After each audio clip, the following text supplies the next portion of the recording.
as Mary said, I'm here to talk about how can corporate business facilitate agricultural transition.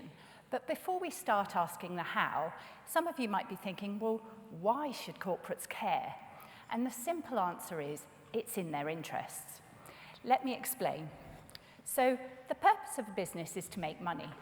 But increasingly, investors are asking how that money is made, as well as how much money is made.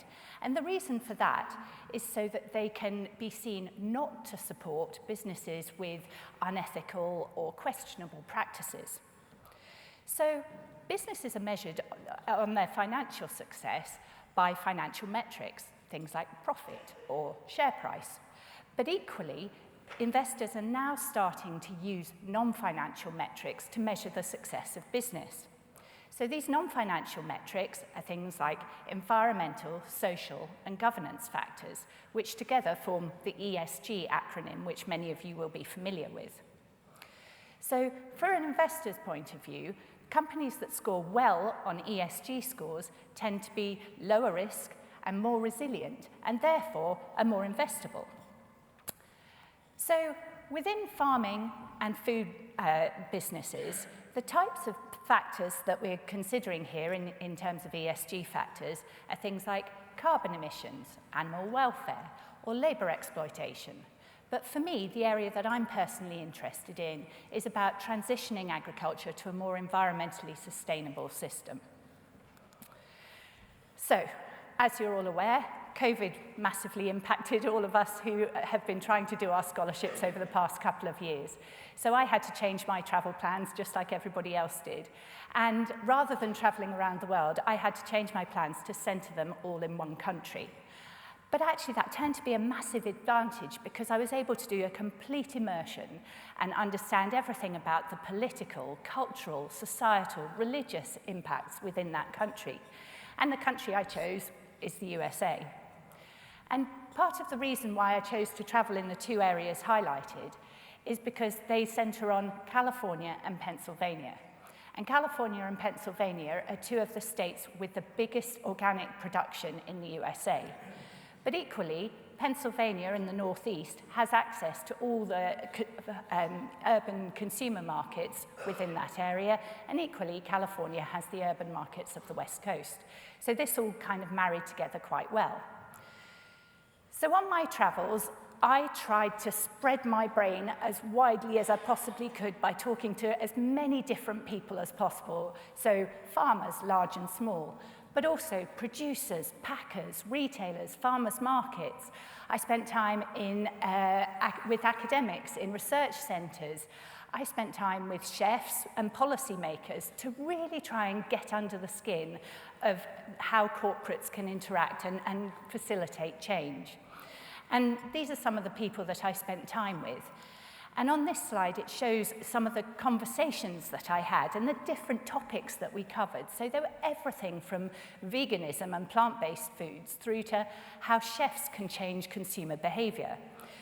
But really, when I'm thinking about corporates and how corporates can facilitate agricultural change, I'm focusing on the supply chain. And these are highlighted, or the areas highlighted in blue on this slide. So off I set, and I kind of thought, right, okay, well, what shall I do? I want to understand how the corporates can communicate their ESG messages to the consumer, because after all, they're trying to sell a product. And so what I did was I looked around a number of different shops and retail outlets and tried to get my head around what it was that they were presenting. So on the left-hand side, you'll see a relatively simple organic food packet. And organic works in terms of a marketing message to the consumer because consumers interpret it as shorthand for it's good for me and it's good for the planet. Conversely, I also found other packs in store where they carried so many marketing messages that as a consumer, I just felt overwhelmed and completely bombarded and unable to kind of work out, well, what's good and what's not good.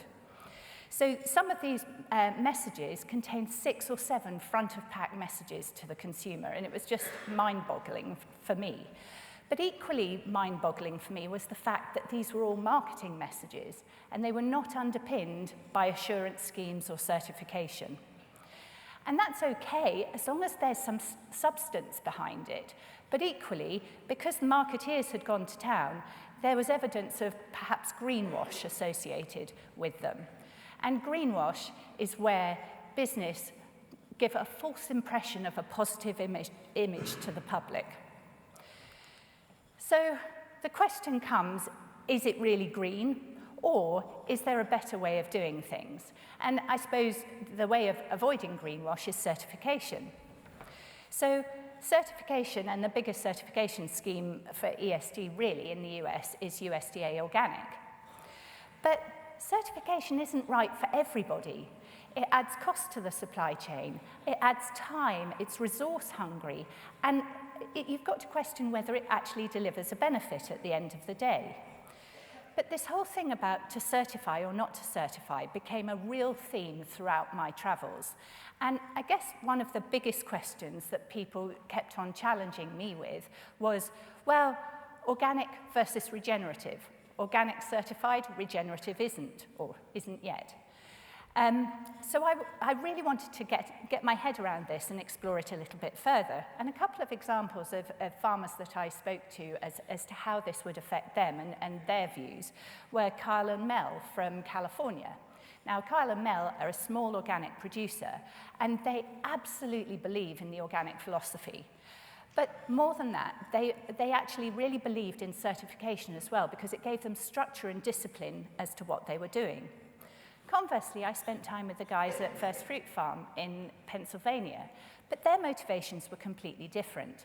They're not organic, they're just starting on a regenerative journey, but the reason why they're doing that is because they were concerned about the agricultural pollution affecting the Chesapeake Bay area in northeast USA.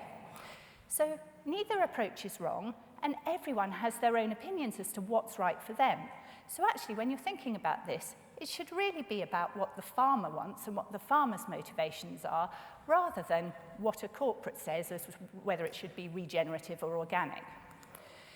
And I just wanted to summarize some of the key differences just to make the point. So organic is a legally defined term. The legal definition means that there has to be some control in place to be able to measure this.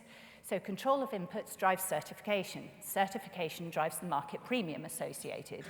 And that's great, but some people view organic certification as quite restrictive, and it was described to me as being a bit straitjacketing, and there wasn't room for innovation and creativity around it. The other thing with organic is you're either organic or you're not. There's no middle ground there. Conversely, you've got regenerative agriculture. So regenerative agriculture is outcome-driven. And it was always said to me that it's much more inclusive because there's a sliding scale of adoption. Some people might just be starting out on their journey and they call themselves regenerative. Equally, other people may be experts and have been doing regenerative agriculture for years. And that's okay too. You know, everyone's regenerative. But going full circle back to where I started, it is open to greenwash. But for a corporate business, and going back to the ESG strategies, is it right for a corporate business to set a standard of saying 100% of our farms are regenerative, or whatever the other messages are that they may come up with? That's a very top-down approach. And actually, what we should be thinking of is, as I said, what's right for the farmer, and really making sure that the corporates and the farmers having a two-way dialogue about what is the right thing for them and how they might be able to achieve it. But equally important in that conversation is about risk and reward as well, because so often the farmer is at the bottom of the receiving end of whatever the corporates want. The risk is on the farmer, the corporates take the reward in terms of increased sales or better investment that they're receiving. So there's a real importance in terms of balancing that equation. And so I was trying to look for examples of how the corporates are doing this whilst I was traveling. So one example that I found was General Mills. Now, some of you will be familiar with General Mills, but for those who aren't, General Mills is an enormous food business. It owns brands like Haagen-Dazs, Cheerios, Green Giant. But what General Mills are doing, they've invested $1.5 million into the Soil Health Academy. And the Soil Health Academy has been set up so that then what it's doing is really helping all of their farmers and growers who go through the academy to improve their knowledge about soil health, to get mentoring, support, advice in terms of testing, and all the time improving that farmer's knowledge. If the farmer's improving their knowledge, they're reducing the risk in terms of their decision making. They are better able to control their inputs, they're better able to manage their inputs so that they're achieving their outputs, and overall, everyone's happy because they're achieving the outcomes. But when I was looking at this, and that's fantastic, and I was really impressed by what I found, I started to think a little bit more about, sorry, can everyone hear me? It all went funny up here. I started to think about, well, it's not actually the right thing if every corporate was to go off and set up a soil health academy. That's really inefficient. It leads to a lot of duplication, and where does that leave everybody? So the final piece of the puzzle that twigged for me was about how the non-corporate businesses can be involved in this. So the academics, the research institutes, the centres of excellence, to really be able to make sure that they're involved and can contribute to the debate as well. And what they can do is be the centres of excellence that can then drive that change across the industry. And in so doing, they're giving their credentials to the corporate strategy, and the corporate is investing in their research, and so therefore it's a bit of a virtuous circle. And one example of this was the Rodale Institute. And Rodale have partnered with Cargill, which those of you who know the two organisations might sort of scratch your head about that.